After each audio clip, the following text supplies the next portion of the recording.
एखन अपने सब सुन रहल छी एपी प्रोडक्शन के प्रस्तुति।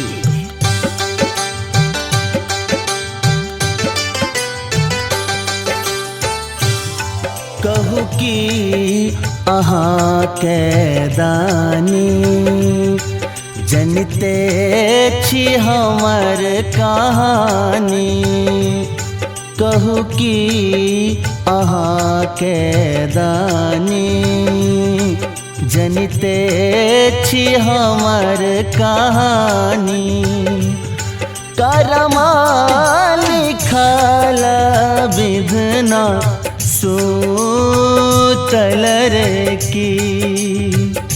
हे करमा लिखल विधना सूतल रे की।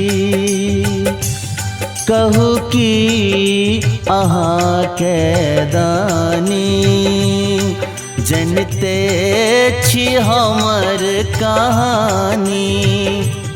करमा लिखल विधना सूतल रे की।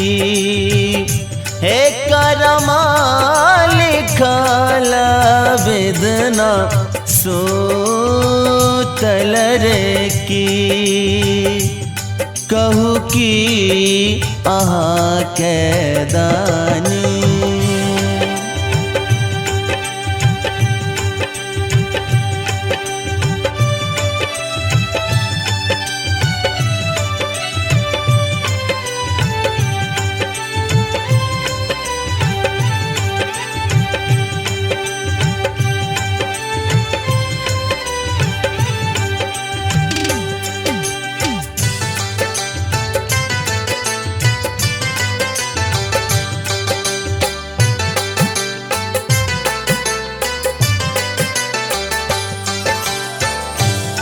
केहना अभागल छी हम।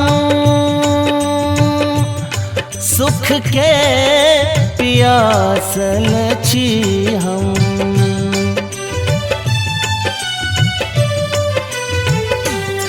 केहना अभागल छी हम।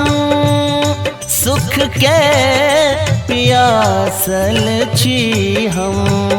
हे सुख के पियासल छी हम। लिलसाक पोटरी अखिया भिजावल रे की।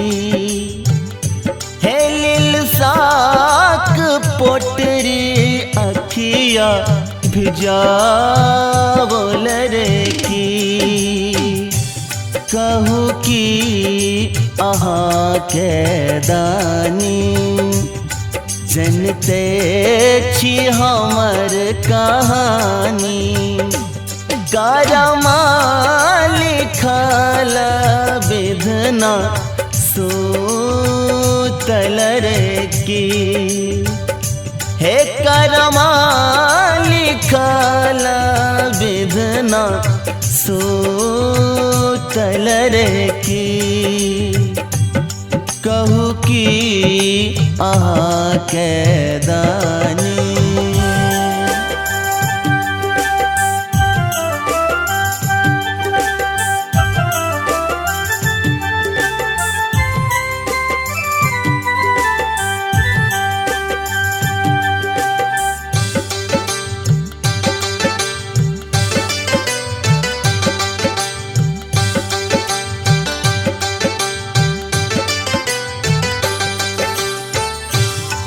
मनहि धरा मारा लई।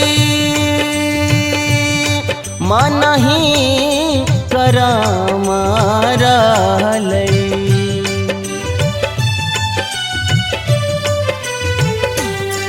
मनहि धरा मारा लई।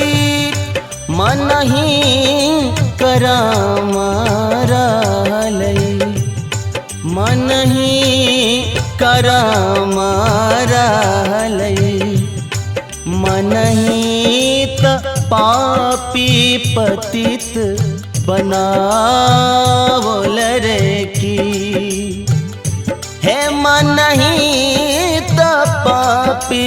पतित बनाओल रे की। कहू कि अहाँ के दानी जनते छी हमर कहानी। कारमा लिखल विधना सूतल रे की। हे कारमा लिखल विधना सूतल रे की।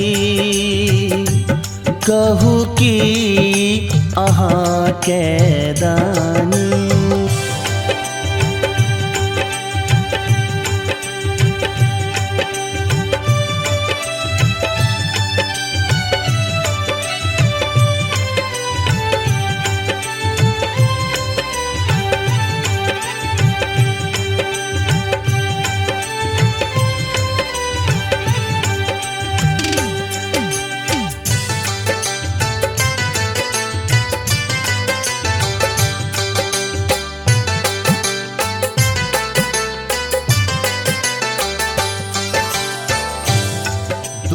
राजो दानी सुनै छी। दुखिया के दुख हरै छी।